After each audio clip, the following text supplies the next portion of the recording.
Bonjour à tous, alors aujourd'hui on se retrouve pour le 17e épisode de la saison et cet épisode est exceptionnel car j'ai l'immense honneur de recevoir une star internationale de notre profession pour parler de vente et de son livre qui est un best-seller. Vous avez une idée ? On a invité des autres que le talentueux James Ashford. Hello James, how are you? Hey Florian, great, thank you. Comme je vous le disais, c'est un épisode en fait exceptionnel et pour cela on a mis les choses en grand ici. Alors je vous explique, j'ai fait appel à Patrick Rousseau qui est là, journaliste de profession et qui est un acteur que vous voyez régulièrement au congrès, aux UE et dans les autres événements de notre profession. Donc Patrick, il va avoir la lourde tâche, si vous voulez, m'épauler pour cette interview en challengeant James et moi pour vous offrir un super event. Comment tu vas, Patrick ? Ça va très bien et ravi de faire ce podcast avec toi et avec James. Et bien là, c'est top parce qu'en plus, on prépare tout ça, en fait, juste avant le congrès qui va se passer à Montpellier au mois de septembre. Et on va commencer direct parce que là, le best-seller et l'invité qu'on a, c'est vraiment du plus. On a vraiment de la chance. On remercie Sage, justement, de nous avoir mis en contact. Et on commence dans le dur. Allez, c'est parti pour la présentation. James, can you introduce yourself to your listener, please? Yeah, sure. So I always wanted to be an entrepreneur and I built a business several years ago and it failed. And it failed because we didn't have the proper finances in place within that business. So I started to study business and understand what makes businesses successful. And one of the places that businesses fail is how they price and sell their services. If they get that right, they can make more money and they can ultimately give more value to their clients as well. So I ended up meeting an accountancy firm and I helped them to implement this into their business. So for the last 7 years, I've been working with thousands of accountancy firms around the world to help them to price their services consistently and to be able to charge higher fees for their services so they can serve their clients to higher levels so that they can help business owners like me to avoid the mistakes that I made so they can make sure they're doing everything that client needs from you. So we developed a piece of software called GoProposal and wrote a couple of books, Selling to Serve and Untapped, and that's what we've been using to help these firms. How big are you right now? Helping lots of companies? Yeah, so maybe 2,000 firms use our product around the world, top 100 firms in different countries, top 4 firms in some countries. We're in the UK and Ireland, which is where we started, but we're in South Africa, America, Australia, Norway. I think we've got a couple of users in France and we've been there a little while as well. So, but it's been mainly English-speaking countries that we've focused on up until now. Sounds good.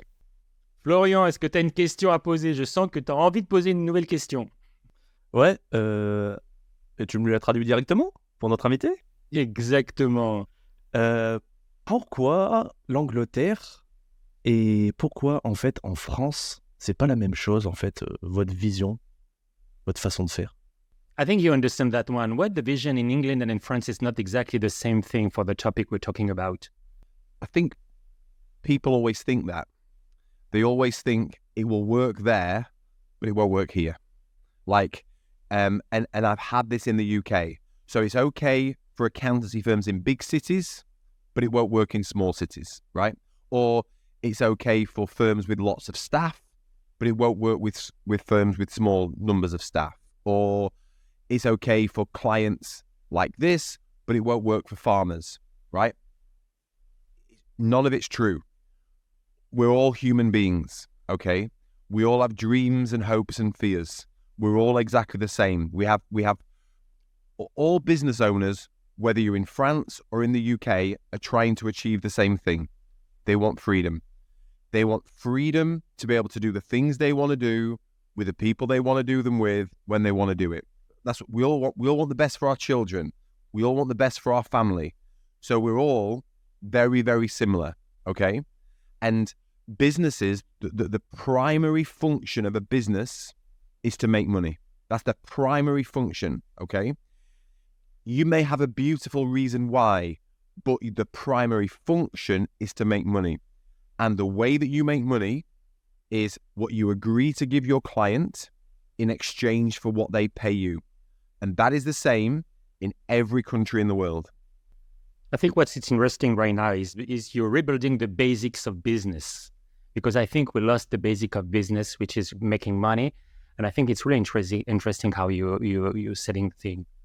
Yeah, and people are afraid to talk about it. People don't want to talk about making money. But if you can't make money, if you're not profitable, you can't afford to get the best staff. You can't afford to invest in their training. You can't afford to provide marketing to get your great clients in. And you can't give your clients great experiences. All of those things come back to making money. I was speaking with an accountancy firm here in the UK this week. They are very profitable, growing very well with GoProposal, and they've got a queue of staff ready to work with them. Like they have people who want to work with them because they're doing so well. Yet there are other accountancy firms who are not making a lot of money and they can't afford to recruit, you know. But it doesn't matter what size you are, where you are, we all face the same problem. On se lance sur une deuxième question? C'est parti. Moi, je voulais parler de vente. Selling is not in the DNA of the French chartered accountant. Your book, Selling to Serve, helped to change the mindset about selling. Congrats on this, and it's a great book. Tell me, you can with success in selling more when accounting service are tending to become free in France? Yeah, so I think I understand your question. So we all think we're not salespeople, okay? So accountants aren't salespeople, French people aren't salespeople, whatever, right? Everybody as a child was a salesperson. All children in any country are the best salespeople in the world, okay? So my children, they want some sweets, and you give them some sweets, and they want more sweets, and they want to stay up for longer, and they want to eat crap food, and they want to play computer games, and they just keep selling you. Like, children don't take no. They just want more and more and more. They don't care. They're brilliant salespeople. So every person on here was once a great salesperson, and they forgot. But also, everybody has experienced bad salespeople, okay? You bought a bad car. You bought the wrong phone contract. You bought some bad insurance or whatever, right? So everybody has experienced bad salespeople. And we think of salespeople. I've got it here, look. I did a talk the other week, and I said, what do you think of salespeople? And they said, pushy, they're slimy, they don't listen, they're fake, they waste your time, they're false, they focus on themselves. It's the same. That's what everybody thinks of salespeople, right? But if you think of a medical professional, if you think of a top consultant, okay, you don't think of this. You think they're knowledgeable, they're trustworthy, they're specialists, they listen, they're calm, and they focus on you, okay? This is a terrible salesperson. This is a wonderful consultative salesperson. What we have to do is retrain what we believe a salesperson is. And it's the highest skill an accountant can learn. Selling is the highest skill an accountant can learn. Because if you can't sell, you can't serve your clients. And further than that, it's not just about selling services for money, okay? Let's say you have a client who uses some old software and you want them to use some new software, right? That's a sell. You're selling them that they have to improve their software. If they use paper receipts and you want them to use digital receipts and you've got to convince them to do that, that's a sell, yeah? If you want your client to give you all of the tax information by a certain date and they want to give you their tax information later, yeah, you're selling to them. And either you're selling to them or they're selling to you. So we have to become great salespeople. Florian, je trouve que c'est très intéressant ce que vient de dire James. Ouais. Et je pense que tu peux nous en parler également pour la France. J'aimerais bien que tu nous en parles également pour la France parce que je crois que c'est pas très loin de ce que tu penses également. Ouais, j'ai tout compris. Il parle super bien, James. L'expérience qu'il y a, donc the customer experience, C'est ce qu'il faut mettre dans notre profession. C'est qu'en fait, vendre déjà, c'est pas un gros mot. Vendre, c'est normal. Et on fait chaque action, comme l'a dit James. Quand on va donner une information sur la TVA, quand on va proposer des données, quand on va analyser, et ben on fait à chaque fois de la vente, même avec nos collaborateurs quand on discute de choses. Donc, ce qu'il faut, c'est avoir surtout une super expérience. Ce customer relationship, customer centric, c'est ultra important. C'est pas vendre de la compta, c'est plutôt j'ai un client au centre et autour, je propose de la compta, de l'administratif, contrôle de gestion. Et l'objectif, c'est d'avoir une expérience qui soit idéale, qui comprenne tout. C'est un Je peu crois que ça. ça va beaucoup aujourd'hui par rapport à ça. C'est-à-dire qu'en fait, toi, dans tes activités au quotidien de marketing, notamment pour les experts comptables, c'est d'essayer de leur faire comprendre ça. Est-ce que tu peux nous dire un peu comment ça marche et quels sont les retours que tu as? Alors, on va mettre les pieds dans le plat. C'est toujours un peu dur, surtout pour les anciennes générations où, après, dans notre profession, on n'avait pas le droit de communiquer et le client venait tout seul. Donc, en fait, fallait avoir juste de l'expertise et faire ce qu'on nous demandait. Alors d'aujourd'hui, la profession, elle est compliquée. Donc, on voit que les tarifs baissent. On voit qu'il y a de plus en plus de... Même entre confrères, on parlait de mots concurrence, même si on n'aime pas. Et là, il faut savoir dire ce que l'on fait. Il y a souvent une phrase que je dis souvent, c'est on a un savoir-faire, mais il faut le faire savoir surtout. Ça, c'est important. Parce que si on n'informe pas, le client ne comprend pas. Et alors d'aujourd'hui, il faut savoir se présenter, je ne vais pas utiliser le mot vendre, mais se présenter, dire ce que l'on fait pour que les clients viennent, voir vraiment l'expertise. Je te laisse poser la prochaine question à James. Three questions. Yes, okay. Loyalization. In your book, you say that selling starts with selling to your clients, not to prospect. Can you explain why it's more interesting and simpler to sell to your clients? Yeah, sure. So, you already have a relationship with your customers.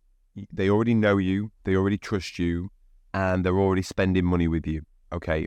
But you will not be charging them for everything that you do. You'll be giving things away for free. Some clients you will be charging more than other people. And what happens is, it's like having a bucket with holes in it, right? So every accountancy firm is currently leaking money, leaking profit. Anywhere between 20 and 40%. You are losing, most firms are losing between 20 to 40% of revenue from existing clients.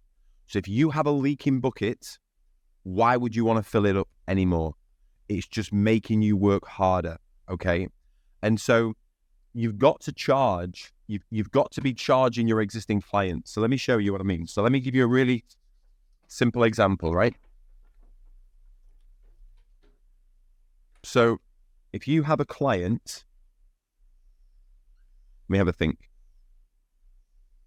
So I'm going to have to do my maths quite quickly here. So let's say you have a client spending 550 euros with you. Okay? But you've discounted the fee and you've given a couple of extra things away for free. So you're actually charging 495 euros. Okay? It's only a small amount. It's not a problem. Okay? So you show this to an accountancy firm and you say, you've got a client that's paying you 495 euros a month, but they should be paying you 550 euros a month. Is that a problem for you? And most accountancy firms will say, well, it's okay. It's not perfect. It's not ideal, but it's not a problem. Okay. Then you show them this. Let's assume you make 20% profit in your accountancy firm. Okay. So you should be making 20% profit. The 55 euros that you've taken off here doesn't come off the 550. It comes off the profit.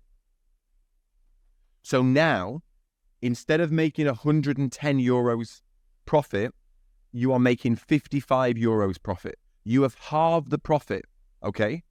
You need twice as many clients paying you 495 euros a month, twice as many to make the same amount of money as one client paying you 550 euros. And this is why accountancy firms are working so hard. They're working too many hours. Their staff are stressed. They're stretched. They're working weekends. They're working late nights. Even with all this technology, because they have this problem here. And to make it worse, because we have economic uncertainty, because we have rising energy prices, rising fuel costs, etc., they're scared to increase their fees, okay? So they have this huge problem, and because we all face economic uncertainty at the moment, they're afraid to increase their fees. And so the way they think out of this is, let's get more clients. And it just makes the problem worse. So let's solve the problem first in their firm, and then let's start to bring new clients in. I work with a firm in the last few months, and they have repriced 399 existing clients. Yeah, they've increased their revenue by 20%, and they've lost 1% of customers. Okay, the worst customers, the nightmare customers. Okay, so they've lost the worst customers, still increased revenue by 20%, and they've not had to spend one penny on marketing. All the existing clients they've already got. That's how you solve the problem. James, do you think it's a global stuff? I mean, in every country, or do you think it's more, a British or American stuff? It's a completely global problem. So I went to the US a few months ago, and I met a firm there that we've been working with for a year now, and they showed me the same things. They have the same problems, the same mindset. And it's because we all have the same psychology, okay? We all have a fear of rejection. We've all lost people in our lives, right? You've lost people to death. Your parents may have divorced. You had a girlfriend or a boyfriend that got rid of you, or you've divorced. Like, we've all lost people. So we're all afraid of rejection. We're all deeply afraid of rejection. Every human being on planet Earth, because we are tribal people, okay? We want to be part of the tribe. And so everybody is scared to death of increasing their clients' fees because they may lose their clients. And it's that fear of rejection. I don't care what country you are from, how long you've been doing it, our fundamental psychology is exactly the same. Florian, tu as une position sur ça, je pense aussi, Ouais. en France, de comment ça se passe. C'est pareil. The same ideas. Si tu veux, c'est psychologique, ouais. C'est psychologique. On a eu la chance de pas avoir d'efforts à faire en termes de vente. Et vu qu'on est sur des professions libérales, intellectuelles, si tu veux, vendre, c'était un gros mot. Voilà, je le dis, c'était un gros mot. On n'aimait pas vendre. Et donc, on ne sait plus faire. On n'ose pas faire. Et ce que malheureusement, et il a pu l'expliquer un petit peu, James, c'est qu'en France, nous, on va avoir tendance à baisser notre prix.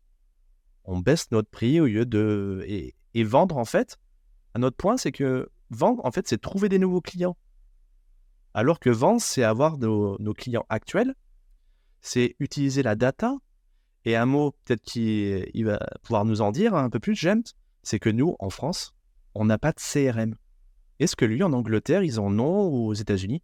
Nous, le CRM, il y a très peu de cabinets, alors que c'est la première chose sur laquelle je me bats en France, et toute entreprise en avoir un. Est-ce que tu pourrais lui demander, s'il te plaît? Yes. James, Florian is asking, is the CRM something which is useful for this kind of process? Yeah, so you need consistent... So when you price your services, pricing your services is never something that you solve. It's something that you just constantly improve, okay? It's never perfect. And so you need a system in order to be able to make it better, right? So you don't need a perfect system, but you need a system, and that system has to be constantly improving. And the other thing is, you've got to empower the entire team to be able to use the system. You can't grow your accountancy firm. You cannot grow it. all you can do is grow the team, and the team will grow the accountancy firm, okay? But every single person in that building, in your firm, needs to be able to price and sell your services. This is how most firms are set up. Imagine going to a restaurant, okay? And the waiter comes over or the waitress comes over and you say, have you got a menu? And they say, no menu. Oh, okay. Well, I'll have what I had at the last place, which was McDonald's. So I'll have a burger and fries, right? How much is it going to cost? Okay. They then have to go and ask the head chef, because the head chef is the only person that knows the cost. So they have to interrupt the busiest person in the whole building to find out how much this burger and fries costs, right? The problem, if you had a restaurant like that, the restaurant would fail. It would fail, okay? But that's how every accountancy firm runs. What we need is a menu of services that's been agreed, that's profitable, that's priced properly, that everybody in the building knows how to sell the services on it. So if I come in, they don't say, well, what do you want? Or what did you have at the last restaurant? What did you have in your last accountancy firm? They say, what do you need? What do you love? Oh, I love steak. I love this. How do you want it cooking? Like, would you like some what side orders would you like? Would you like a bottle of champagne with that? Like, are you celebrating? Like, let me give you the best meal. And this is the thing. You shouldn't be providing the clients with what they want. You have to provide them with what they really need. Yeah? We have to change the conversation. We have to understand them better. And it's your ethical obligation to sell them everything they need. But you need the menu. And everybody needs to be trained in how to do it. Everybody. Your bookkeepers, your payroll clerks, apprentices, junior members of staff. Everybody has to be able to sell, because they're the ones dealing with the clients every single day. Yeah? Not the head chef. Il a raison du coup, tu vois. L'exemple qu'il a pris, c'est la France. Donc, welcome to the French accountant. Because not, comment on dit, une carte. The menu. Oui. En France, on n'a pas. En France, tu sais pas ce qui va se passer. Et je le prends tout le temps en exemple. On va au restaurant, et on paiera à la fin. C'est un exemple que je prends tout le temps. C'est pour ça que j'ai souri quand il a parlé de James. Et justement, il m'a déjà répondu à la question que je voulais poser sur l'organisation. C'est ultra important. Il faut être organisé quand tu veux monter en taille. C'est ce qu'il vient de nous dire. Et derrière, que ça nous permet de vendre. Il faut que tout le monde y puisse vendre. C'est la première chose. Tu pourrais lui demander et lui dire que nous, en France, en fait, les experts comptables, ils n'aiment pas qu'on ait une offre de service. C'est plutôt en fonction de la demande, tu vois. C'est plutôt, on fait toute la compta et on propose en fonction de qui t'as. Et je sais qu'il n'aime pas ça. Il pourrait nous donner un petit peu son avis là-dessus? Yeah, Florian was talking about, just a few words you had a few moments ago, when you said that you don't have to sell the things they want, but sell the things they need. So can you go for a round of this idea? Because in France, it's always a problem with that. We're just providing the things that the people want and not providing the things that they really need. Yeah, absolutely. And so we have to have the courage to ask better questions. Okay. So when I was a business owner, I didn't want balance sheets and profit and loss and bookkeep. I didn't want any of that. I wanted to take my children to and from school every day. I wanted to live in a bigger house near my children's school. Yeah? I wanted my wife to leave work so she could do the things she wanted to do. That was what was important to me, okay? I wanted to be able to sell the business. I wanted to be able to sell the business one day for a certain amount of money, right? If you don't know those things about me, there is no way you can be giving me the services that I need. So we need to change the questions, and we need to stop talking to people like they're business owners or clients, and we need to start talking to them like they're people, yeah? With hopes and dreams and fears and wishes and children and wives and husbands. We need to have that conversation, okay? And then once we know what they really want, what does a great week look like for them? What does a great year look like for them, etc.? Then we can figure out what's preventing them from getting there. What are the problems? Okay. So are they not making enough money? Do they not have enough staff? Do they need more time? And also, where are they now? We need to understand, if this is where we need to know where they want to go. We need to know where they are now, and we need to know the obstacles in the way. Once we have that, you then have to present everything that client needs. Everything, okay? The question to ask is, what would I want if I was them, knowing what I know? Okay? What would I want if I was them, knowing what I know? And when you present everything to them, they don't have to accept it. You may say you need all of these things, and they may say, well, I want to start with these things, right? So let me show you this. So with my previous accountant, I was spending €250 a month, okay? And he tried to sell me just a few more services to €300 a month, but I didn't see the value in it, okay? I didn't see the value. I went to the next accountancy firm, and he took the time to figure out what I really needed, what my real problems were, and he presented a set of services to me that were €750, okay? I didn't see the value in this, but I did see the value in this. And I started spending that with him, and over the next 5-6 years, I ended up spending €6,000 a month with that accounting firm. Over 6 years, 5 years, I spent £250,000 with that accountancy firm because he took the time to figure out what I need. And here's the thing, guys, like, if you just act like a robot and provide the client with what they want, and you provide an average service and you act like a robot, you'll be replaced by robots. You'll be replaced by them very, very soon, okay? We have to have deep, meaningful human conversations with our clients. We have to understand them better. We have to provide them with everything they really need. We have to charge high fees and provide incredible services and fantastic experiences, because if you do that, you will survive. Je crois que c'est vraiment ce que tu fais au quotidien quand tu expliques ça, toi, au quotidien, Florian. C'est-à-dire qu'en fait, le plus finalement on est proche de son client et on le comprend et on sait lui proposer les services qui vont bien, le plus finalement on va réussir d'un point de vue business, quoi. Complètement, parce que tu apprends à le connaître. On a toutes ces informations, on a la data, on le connaît, on sait même on sait ce qui se passe un petit peu de termes privés, on va dire, comment ça se passe. Et donc on le comprend, et plus on va comprendre, mieux on peut le servir. Et c'est ça qui est important. Moi, la première chose que je dis à mes clients quand ils veulent augmenter le chiffre d'affaires, c'est on attaque déjà par regarder ses clients pour les satisfaire encore plus, comme a dit James, que aller derrière trouver des nouveaux clients où vous allez dépenser 7 fois plus en moyenne, c'est des stats, 7 fois plus pour avoir des personnes qu'on ne connaît pas, qu'il va falloir encore plus plaire, et ça va être encore plus compliqué. On part sur une autre question qui va être importante, c'est la team. James, selling is not just for accountants. What can be done to help salesperson to be better? What sales tools and technique for that? So to get your team to do it?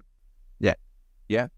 So you have to train your team in this as well. And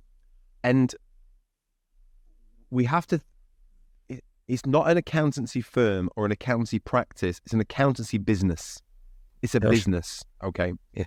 And the problem you get is the accountancy firm owner is a business owner, and he will have or she will have very good conversations with clients because they understand business, yeah? Your team don't have as good conversations because they don't understand business as well, unless you show them the business, you help them to understand your business, and you help them to make more money in your business as well. So if they're able to make your accountancy business better, more profitable, to get more money in quicker, to charge monthly instead of annually, to increase fees, to sell more, then they become better for your customers as well, because they will have more knowledge about how to grow a successful business, and they'll be able to help your clients. And here's the thing. Your team want to do it. This is the thing, right? What happens is the firm owner, the business owner, has very close relationships with the customers. Maybe they've been customers for a long time, okay? So they're very emotionally attached to these customers. So they're actually afraid of increasing fees because they're scared of losing them. So they think that their team will be afraid too. The team don't care. The team, when you go and speak to the team, they're like, yeah, I'll sell more. I'll charge more. I don't care. Let's go, right? So what we do is we get accountancy firms. They'll buy Selling to Serve, the book, and they will train their entire team in it. So all of their team read the book over a month or 2 months or whatever, and they use it as a training tool, so they can start going and doing this. It's so important. I've just been with an accountancy firm last week, and they have apprentices. So they have 3 apprentices who they're training from the ground up. I've got them training in sales from day one, like how to price properly, how to sell properly. Nobody teaches this. They teach you how to do the bookkeeping or the payroll or the tax or whatever, but they don't teach you how to sell. They don't teach you how to price. And if you can't do that, it's very hard to be successful. Il y a une question que je voudrais lui poser du coup, c'est en France, beaucoup d'experts se disent c'est bien la vente, mais je vais avoir des collaborateurs qui vont pas vouloir. Et les 3/4 des gens, entre guillemets, qui sont venus dans le monde du comptable, c'est pour échapper en fait au contact. On se dit, on se met dans les papiers, j'aurai pas de contact. Comment et ils pourraient nous aider à essayer d'accompagner, d'aider ces personnes-là qui ont peur de la vente, tu vois? So the question from Florian James is, when you want to be an accountant in France, you choose this work because you don't want to be a salesperson. You think that it's easy, you don't have to be in contact with the clients, and the sales will come by their own. So how can you change this mindset? How could we change this mindset in France to explain the accountant that they need to be salesperson too? Yeah, I guess it's a simple question to them, which is, do you want to give value to your clients? Do you want to help your clients? Do you want to serve your clients? Yeah? Cool. You can't do any of that unless a sale happens. Fact. Okay? Because the sale is an exchange of value in exchange for money. Okay? So you cannot do any of the things you want to do without a sale happening. Now, here in the UK, and maybe this is similar in France, but like 30 years ago, accountants weren't allowed to sell. They weren't allowed to do any marketing. Is that the case in France as well? Were they not allowed to? On a très peu. No. So in the UK, no marketing. You couldn't sell your services, right?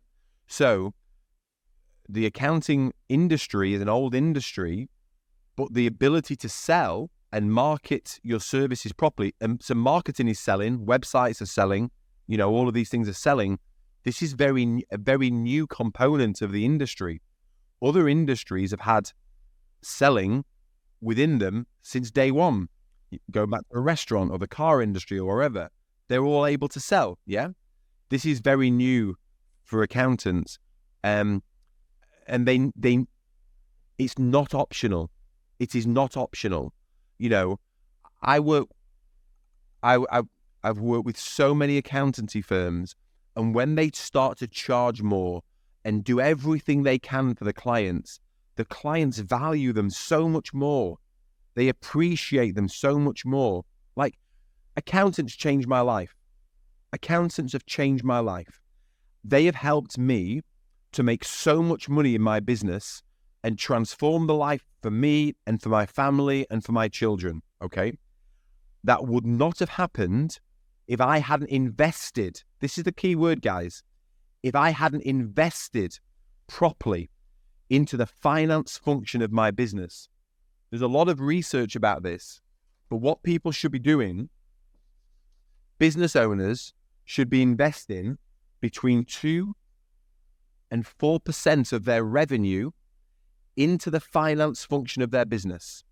The primary function of their business, is to make money. So they have to be investing into that finance function to help them to make more money. So it's not that you're not selling to clients. You're helping them to invest at the right level into the finance function. You don't have to do a hard sell. This is all selling is, guys. Selling is helping your clients to make the right decision for themselves. That's all you're doing. You're helping them to make the right decision for them. This is not about you forcing something rubbish on them. You're just helping them to make that right decision and to invest properly. So let's say they come to you, and so we had this here in the UK recently with one of our GoProposal users. So a client had come to them and they were spending €1,000 a year with their previous accountant. Okay. So he came to the new accountant. He said, I've been spending €1,000 a year. How can you help me? And he looked at what they were doing and he said, you have been underinvesting massively into the finance function of your business, dangerously so. If you work with me, I will not allow you to underinvest anymore into the finance function. So he spent a lot of time understanding the client, what they wanted to do, and presented what that client genuinely needed. And rather than it be €1,000 a year, it was €25,000 a year. The client signed up like that, no hesitation, because he wasn't going to allow him to underinvest anymore. Je suis complètement d'accord. Il y a un mot qu'il a répété plusieurs fois, James, c'est investissement. Nous, en France, on est vu comme une charge. On est une charge. Est-ce que lui, c'est la même chose au UK ou est-ce que... comment dire est-ce que derrière, c'est juste une mentalité qu'il faut qu'on change? C'est la façon de la présenter, en fait, par l'expert comptable. Yeah, James, the question for Florian is, when you talk about investing, in France, when you're talking about investing, it would look like losing money, But how can we change the mindset here in France? Because sometimes investing in another country is much more going further on, looking at the future. But here, investing is always, some kind of pain in the ass. You say, oh, I'm losing money in investing. Is it worth it? So can you tell us how we could change the mindset? So investing here is a positive phrase because it's like you could be investing in your health, you could be investing in your future, into your finances, investing into your education. What's the equivalent word in France that has a positive connotation instead of investing? En France, c'est investissement, pareil. Gagner. In France, the problem is with looking at investing is a positive stuff when you have all the keys and everything. So that's the reason why sometimes people are just, thinking a lot before investing. They're not sure, especially in the accountant business. People are not very investing, in new stuff, So there's the reason why we need to have your vision about investing in new stuff. C'est obligatoire, c'est le mot plutôt, tu vois, pour nous. Mandatory. Ouais. Yeah, I think it takes time to educate people around this, and the reason I wanted to invest properly is because I'd had a business fail before, and so I wanted to avoid the pain of what I had experienced, which is why I wanted to invest properly. But what you've got to understand, what you've got to help the client to understand is where do they get to? So if they do this, where will they be at the end of it? So let me give you an example from another industry. So physiotherapists. You have physiotherapists in France? Yeah, same thing? Ouais. Okay. That's the same. Yeah. So if you call a physiotherapist with a bad back, okay, every physio asks the same questions. Whereabouts is the pain? How long have you had the pain? You know, what type of pain is it? What makes the pain worse? They focus on the pain, right? And then they bring you in and they deal with the pain, okay?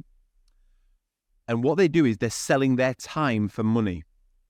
So physios are very similar to accountants because accountants are selling their time for money. A friend of mine runs one of the most successful physios in the UK, okay? And when you ring his physio up and you say, hey, I've got a bad back, can you help me? He says, let me just ask you a few questions first. First question, what could you do before that this bad back is now preventing you from being able to do? Well, I used to go gardening, I do tango dancing with my wife, I take my children to the park. Okay, so what you're trying to do is you're trying to dance more, win the next dance competition, take your children away, your grandchildren on holiday, have the most beautiful garden, win the gardening awards. Is that what you're trying to do? Okay, that's what we're going to help you to do. Yeah, that's the value. Now, tell me about your back. So you've got to understand where the client is trying to get to and what the value is. Let me give you one more example. Do you help me to translate this one? A skip, to put rubbish in. Do you have skip hire in France? What do you call it? Right. Like if you were emptying your garden and you were clearing a large amount of waste, you would order C'est tous les grands bacs qu'on a où on met toutes les herbes dans le jardin. Yeah. a large container. Like a large... Yeah. Okay. Yeah. So a friend of mine has a skip company and people were calling him and saying, how much to hire one of these? And he'd be like, £300 for the weekend, okay? Too expensive. And away they go. And people were calling him, asking how much for one of these things. And they were focusing on price. It was all about the price. They wanted it cheaper and cheaper. I changed the questions for them. So Pat, you call in and you say, I want a skip for the weekend. I want a big container for the weekend. And I say, cool. What are you putting in it? And you say, well, garden waste and a tree and some bricks and some soil. Okay. I then say to you, Pat, are you filling it yourself? Okay. And you say, yes, sure, I'm going to fill it myself. Okay. If I could send someone with the skip to fill it for you and you weren't filling a skip this weekend, what would you be doing? Oh, wow. Well, I'd go sailing or I'd go swimming or I'd do, okay. So if I can give you your weekend, if I can make your weekend free, how much is that worth to you? Like you've called me to buy a skip. I'm selling you your weekend back. Does that make sense? I need to connect to the value. That's why we've got to start with a different conversation, right? With our clients. Going back to what I wanted, I didn't want accounting services. I didn't want to invest in accounting services. I didn't care about payroll or tax returns or anything like that. I wanted to take my kids to and from school. I wanted to go to Lapland to see Santa Claus at Christmas, right? My wife wanted this car, wanted to buy this house. I wanted these holidays. I wanted to work 4 days a week. If you don't know that about me, you can't help me to invest properly. So you have to connect the client to what life will look like once you've delivered the service. C'est vraiment cette notion de service, parce que l'image, quand tu loues une benne, mais quand tu dois remplir la benne, effectivement, ça devient compliqué. Donc, si tu as quelqu'un qui te la remplit, ça devient beaucoup plus simple. Et tu as raison, en plus, en fait, c'est le mot, il le répète à chaque fois, c'est la valeur. En fait, là où il faut qu'on fasse un travail supplémentaire, nous, c'est de mettre en avant la valeur et pas de se dire, tiens, il y a un prix, tu prends ou tu prends pas. Il faut vraiment qu'on travaille sur la valeur. Et on va pousser James justement dans ce retranchement, on va parler de monnaie. Donc, in France, we don't like to talk about money. It's a cultural thing, but you have to talk about money when you are selling a service. The French market is competitive, with accounting fields failing in inflation on top that. You can't talk about money in the context and not lower your price. Okay, so nobody likes talking about money in any culture. Okay, that's not a French thing. That's a global thing, right? Yeah. And It's because everybody has a unique psychology to money. Okay. Money is not a logical problem. Money is a spiritual problem or an emotional problem, right? Yeah. So all us three have a different relationship to money based on when we were born, who our parents were, where we were born, what was happening in the world at the time, what's happened since then, etc. Okay. So we need to have a better relationship with money, and we need to have all these conversations about it, right? There's a brilliant book, I'm not sure if it's translated into French, it's called The Psychology of Money. Really, really great book to help you to understand money better. We get taught terribly around money. So we have to be able to have these conversations. And with GoProposal, the way it was designed was so that while you're with the client, you can pull up all of the prices, just like a menu. Again, just like going to a restaurant. So you want one of these, two of these, five of these, a side order of these, okay? It's going to be this much a month, right? We've got to be able to have that conversation face to face, okay? Imagine you're an accountant now and you're trying to sell me my services, and you say to me, I'll send you the price list later. Because you're scared of talking to me about it, right? We've got to have a conversation about price at some point. So it's either going to be now, while you've got my attention, or you're going to let me go and you're going to send it afterwards, right? While I've been on the phone to you, my wife has rang me twice. The house insurance company has called me. I've got a PT session at dinner time. I've got 2 interviews this afternoon. My son's going to football at 4:00. And then we're moving a house, okay? When are you going to call me? When do you think you are going to speak to me? And if I show you next week is exactly the same. Every single day. I don't have a spare minute on any day. So we have to talk about price. Why not now? Why not have the courage to have that conversation with our customers now?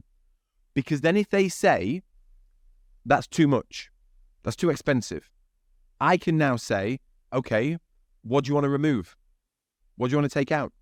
Not a problem. Like, it's okay. It's cool. Okay. I can say you can come to my restaurant and I can say, the best meal we have is a Chateaubriand with these beautiful vegetables and a bottle of Chateauneuf de Pape and like, here you go. And you say, that's too expensive. Okay. Well, do you just want the fillet steak? Do you want a bottle of whatever, something cheaper? Like, it's cool. It's not a problem. What do you want? It's fine. But we have to have that honest conversation. Selling is not about forcing anything on a client. It's not about a hard sell. It's just about you saying, this is everything that I would want if I were you. What do you want? Where are you at? I'll meet you where you're at. What do you want? It's cool. Il faut dédramatiser un petit peu cette chose-là qu'on a du mal à vendre et dire, bon, c'est pas grave. C'est vrai, comme il a dit James, c'est qu'on peut se priver de certaines choses. On peut avoir des belles choses et on arrive à faire des choses. Par exemple, quand c'est dans notre vie privée, d'acheter un iPhone, par exemple, et on se prive sur d'autres choses. Donc ça, c'est important. Qu'est-ce que t'en penses, toi, Patrick? Je pense que c'est hyper sexy comme point de vue. Et l'idée, c'est toujours un petit peu de se dire qu'il faut arrêter de baisser les prix absolument. Et qu'à un moment donné, lorsque tu as un client en face de toi qui te dit c'est trop cher, tu dis, comme vient de le dire James, qu'est-ce que vous voulez que j'enlève? Et je pense, et je vais le poser la question à James, et je pense que du coup, quand on a cette attitude-là, quand on est assez précis comme ça, je pense que du coup, les gens, finalement, ils se disent que ça vaut le coup de payer. James, I was just saying that when you're in front of the client and he says it's too expensive and you say, no problem, what do you want to remove? And I think sometimes maybe finally they decided to pay the right price because they don't want to remove stuff from the proposal when it's well done. Is it a fact? Yeah, or sometimes they want to reduce it now because they don't have confidence in you yet. So we had an accountancy firm. Sorry, I was a director of an accountancy firm here in the UK. And I remember a client we had, and it was, we presented the set of services to them that was 1,500 euros a month. And they said, it's too much. We don't want to spend that much. Okay, where are you at? Well, we want it to be around 750 euros a month. not a problem. Let's take this out. We'll take this out. We'll take this out. Okay. So we took it out and we agreed €750 a month. We started to onboard the client brilliantly. A fantastic onboarding experience. And within 2 weeks, we demonstrated how great we are. Like with GoProposal, for example, it sends the proposal instantly during the meeting. It gives them an engagement letter during the meeting. They can sign it instantly, okay? So you can't tell your clients that you are a digital cloud expert. They won't believe you. You have to demonstrate it, okay? So if you say, we're a digital cloud expert, and then it takes you 2 weeks to send them a proposal, you are not a digital cloud expert, okay? But if you can do that during the meeting and onboard the client really fast with a great experience, they will have confidence in you. So this client said, I want to spend €750 a month. Within 2 weeks, they came back to us and says, right, we want to now spend the full £1,500 a month. We now have the confidence in you. So we'll meet them. The phrase is, meet the client where they are. So present everything that you would want if you were them. Present it whilst you're with them. And don't just go, ta-da, that's everything. Build it up one step at a time. So you said you wanted us to do your bookkeeping for you because you're working Saturday mornings doing your bookkeeping and you would like us to do it for you. That's why we've added this here. You said you wanted your bookkeeping to be updated every single week, not every quarter. That's why we've added this service here. You said you wanted us to do your tax return for you and your wife. That's this. You told me you want to sell your business in 3 years' time, okay? So you need monthly management accounts. The first question an acquiring business will ask of you is, let me see 3 years of monthly management accounts. If you don't have that, you can't sell your business. Fact. So because you told me you wanted to sell your business, that's why we've included monthly management accounts. Do you understand? Yes. So I'm going through every single step and I'm getting agreement to every single step as to why we're doing this. Yeah? You said to me, you're playing golf, but you're losing because but you need to practice on a Friday afternoon, okay? But you can't practice on a Friday afternoon because you have to send all of your invoices out. So we're going to send all of your invoices out for you so you can get better at golf. Yeah? So I'm showing you why we're doing everything here. And then at the end, with no emotion, that's the price. Okay? And here's the key part, shut your mouth. Fermez ta bouche. Like, you present it, just keep quiet. Yeah? The client may be silent. They're just thinking about it. It doesn't mean, their silence doesn't mean anything. Allow them to be quiet. You remain quiet. And then wait to what they see. If that's too much, not a problem. It's fine. What do you want to take out? Okay? Well, you do your own invoices and you can keep losing at golf. Not a problem. You go do that. It's fine. Are you with me? Yes, we are. Bon, on est tous d'accord là-dessus. En plus, il y a une bonne traduction en français. Tu te débrouilles bien, James. On va parler un petit peu de ton bouquin. Donc, in your book, you talk about your GoProposal method. Can you tell us more about how it works with English firms? Yeah, sure. So when this was first invented, I went to the accountancy firm that was selling me the €750 a month. And I said, cool, where do I sign? Like, let's go. Yeah, I'll sign now. And he said, oh, no. We have to send you a proposal, an engagement letter. And I'm like, okay, cool. So I left his office and I got back to my wife and she said, how did it go? And I said, it was brilliant. We found a brilliant accountancy firm. They're just what we need. And she said, how much is it?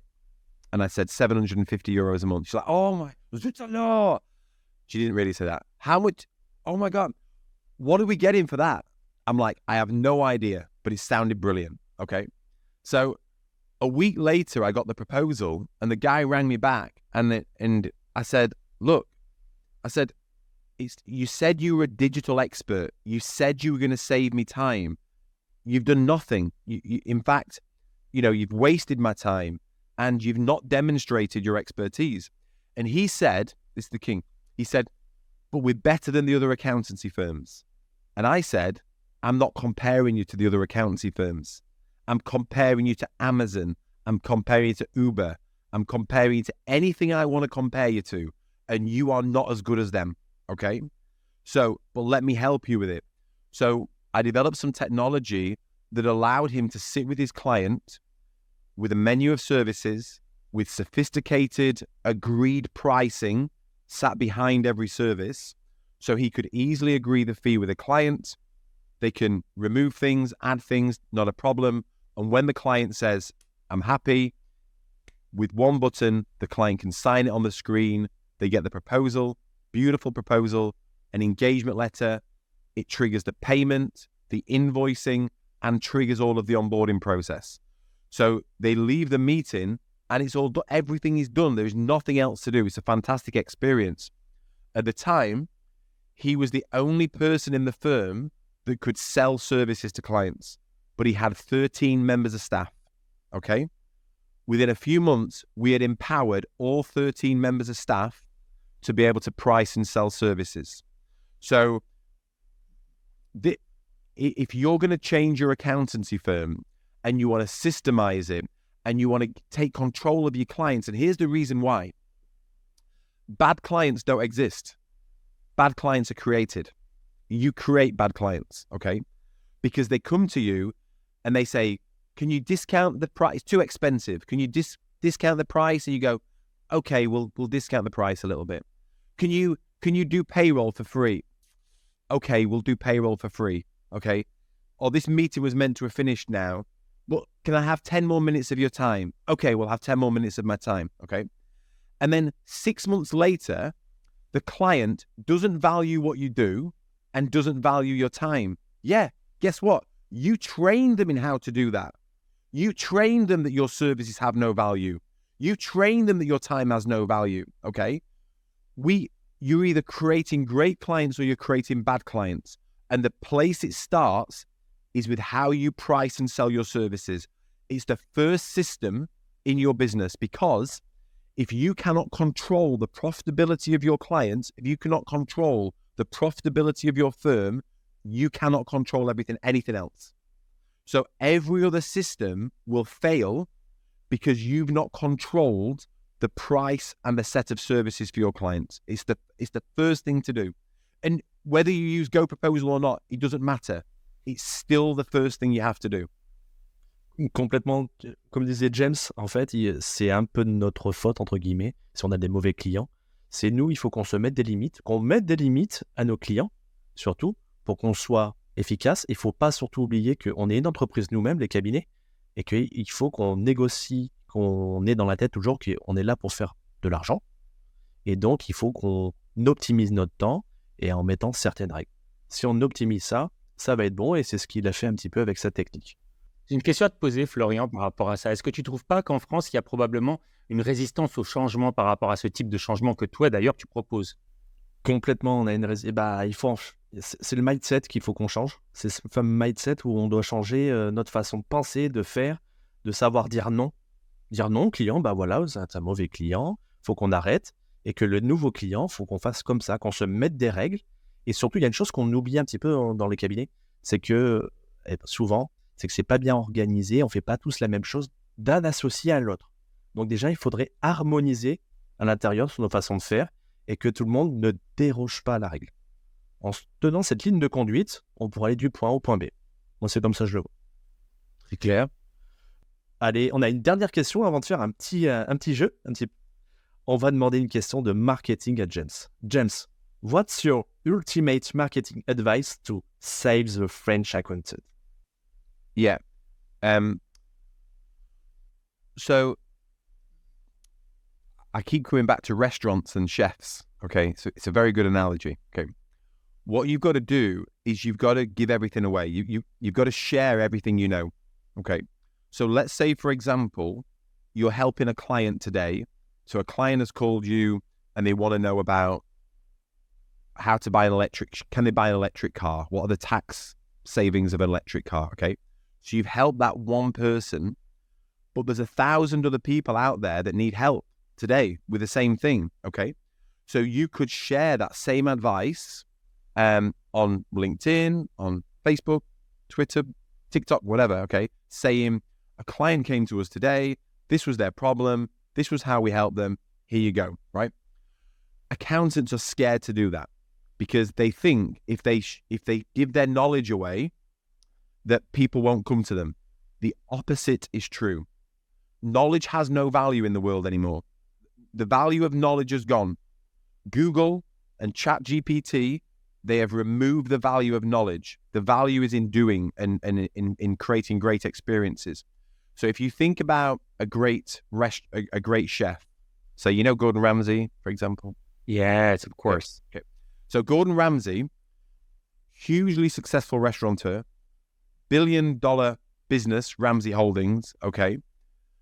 But he gives everybody his recipes. He writes them in the books, okay? He goes on TV. He shows you how to cook his food. He shows you how to set up a restaurant like him. He gives it all away.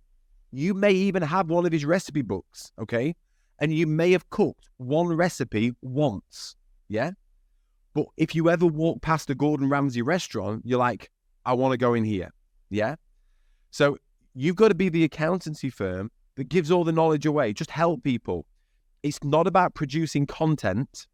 It's about documenting what you're doing. You're just documenting your day.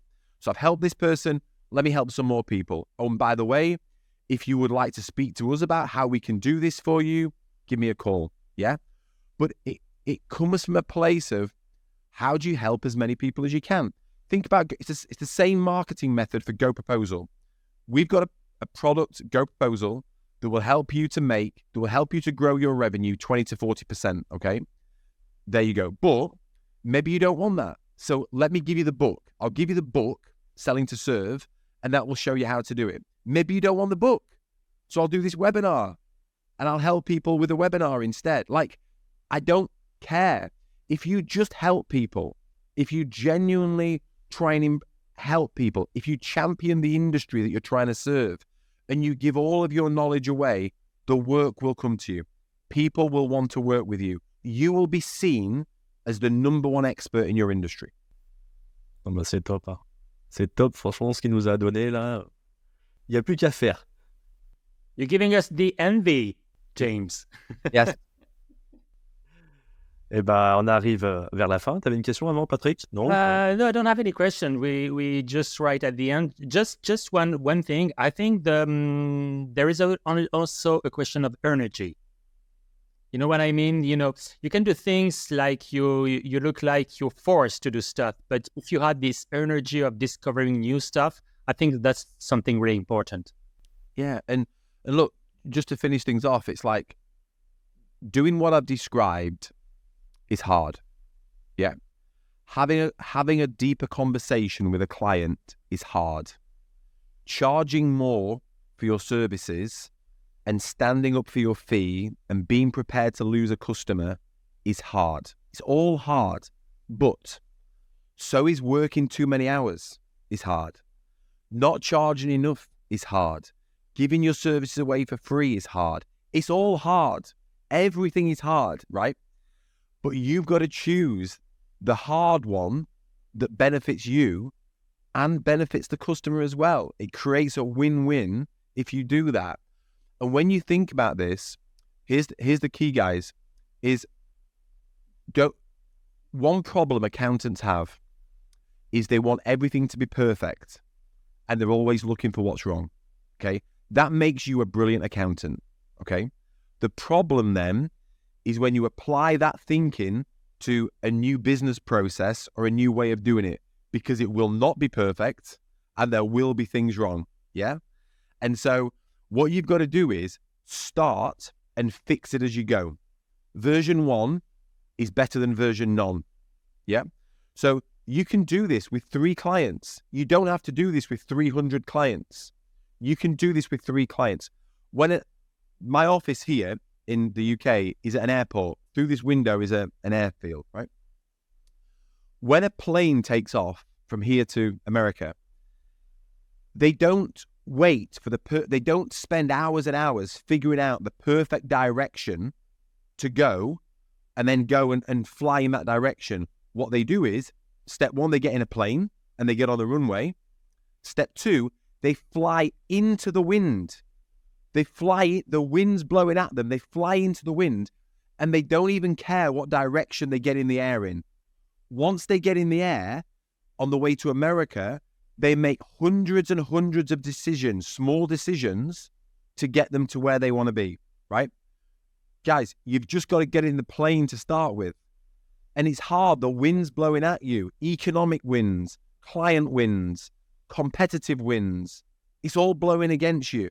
But you've got to fly into it. That's the thing that's going to get you in the air. And here's the key bit, guys. An aeroplane will use more fuel to get into the air than it does to get to the destination. It uses more fuel just to get off the ground, yeah?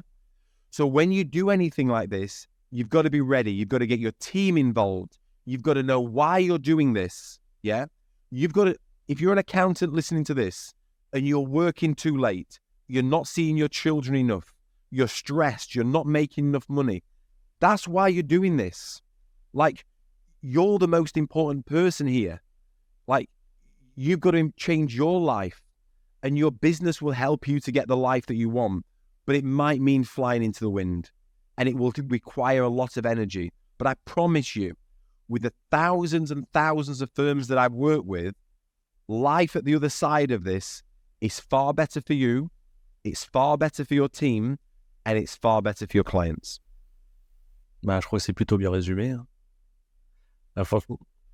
Vas-y, Patrick. Non, Florian, justement, moi je voulais avoir ton avis parce qu'on voit qu'il y a vraiment une question d'énergie, donc je voulais un petit peu que tu réagisses par rapport à ça. Bah, je suis d'accord avec lui déjà. Premièrement, c'est de pas vouloir faire la chose parfaite. Il faut agir, il faut aller à fond, il faut faire comme il a dit, par étapes, on avance. Et puis aussi, il faut affluer cette énergie à nos collaborateurs, à nos clients, et en donnant un objectif, dire voilà vers où on veut aller, voilà ce qu'on veut vous offrir. Derrière, c'est important. Et si on arrive à transmettre toujours ça, bah, les gens ils vont avoir confiance en nous, ainsi de suite, et donc on va se prendre dans le projet. C'est vraiment déjà pas attendre, pas dire c'est parfait sinon j'y vais pas. Mais on y va, voilà où on veut aller, on fait tout le meilleur, et puis bah, on suit, on va dans l'aventure. C'est l'aventure, quoi. Bon, c'est plutôt pas mal pour la fin. Oui, c'est bien. Mais on va faire un petit truc avant de partir. Alors, to finish this interview, I'd like you to play a game called This or That. The aim is for listeners to get to know you better. I will give you two alternatives and you tell me which one suits you. Are you ready? Ready. Okay. Football. Manchester United or Manchester City? What a terrible question. This is the truth, right? I don't care about either of them, but when Eric Cantona played for Man United, it was Man United. Eric Cantona is my favourite footballer of all time, right? So I don't care about either, but if we go back in time to when Eric Cantona played Man United. Second, choose sneakers or Crocs, because James posted a video on Instagram. Yes. Yeah. Crocs or sneakers? I've actually got my Crocs up there. I think I'm still a sneakers person, but I'm trying to be cooler. I'm trying to be down with the kids. So I think I'm probably sneakers, really. Music. Yes. Oasis or the Stone Roses? Great question. I think Oasis. I went to see Oasis live, and for a year in London, I lived next door to Liam Gallagher. He lived in one half of the house, and we lived in the other half of the house for a year. So I think it has to be Oasis. Pour ceux qui nous écoutent, Liam Gallagher, c'est le lead singer de Oasis. Ouais, yeah. Et il a pu les rencontrer. Did you meet them? Yeah. Ah, d'accord. Et ils vont se rassembler maintenant ou pas? Demande-lui. Are they coming back together? I don't think so. I think they're done. Yeah. I think they're done. French food or English food? Oh man, I love French food. I lived in Nantes for 3 months when I was in at university, and yes, I do love French food, but I have to be patriotic. I say English food, but I don't like a Sunday dinner, Sunday roast dinner, and followed by an apple and rhubarb crumble made by my mum. So I think I love French food. You know, you guys are the experts, but I have to be patriotic and say English food.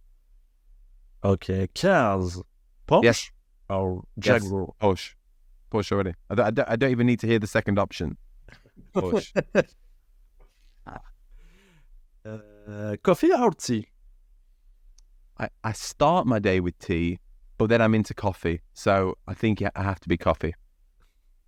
Writing a book or giving a talk? So that's a really good question. I like writing the book is great for formulating the ideas and making sure it makes sense and helping people, and you can reach more people. But then I love the energy and the interaction with a talk. So last week I gave a talk to 100 people. It was a 2-hour talk, and the energy in the room was just fantastic. We've even got a lot of energy here today, even though we're virtual, a lot of energy. So I think the book is great to get the idea out there, but I just love human interaction with real people and genuinely trying to make a difference in their life. Last question. Yes, sir. It's Al. Ooh. Rugby. Would rugby the Rugby World Cup champions French or English? I missed the first part of the question. Sorry, just ask me the first part. Okay. Will it be the Rugby World Cup champions French or England? I don't know. I don't know how good they are. I don't know how good either of the teams are. But I will have to cheer England, I'm afraid. Yeah. So you need to come to France because the World Cup is going to be in France, and Sage is a partner of the World Cup. Yeah, that'd be great. When is it? When does it happen? It's going to be very soon, so you need to come. Oh yeah, that'd be great. That'd be great. Yeah. Okay, I'll come. Bah, en tout cas, c'est tout bon. Thank you. I think it might be Ireland, actually. Are Ireland in the World Cup? Yeah. They wouldn't. As far as I do remember, James, we're going to meet you in France by the end of February. Yes. Yeah. Going to come to the accountant big show. Yeah. Cool. So we're going to be together, and Florian is going to be with us too, and we're going to do lots of stuff together for this event. Okay? Yeah. Great stuff. And thank you for this interview. Thank you, James. It's a good event on this masterclass in French. Thank you. Merci. Prenez bien soin de vous. Ah, merci. Good. On a même eu un mot anglais. Et merci du coup, Patrick, de nous avoir accompagnés là-dessus. C'est un super événement qu'on a pu avoir ensemble. Et puis maintenant, on a hâte de retrouver James au congrès qui sera là en septembre pendant les 3 jours. Donc, n'hésitez pas à venir le voir parce que là, ce que vous avez appris, c'est qu'un petit morceau d'1 heure. Là, il va être là 3 jours. Allez le voir, profitez-en et n'hésitez pas. On se retrouve tous au congrès. À bientôt. À bientôt à tous. Ciao. Wow.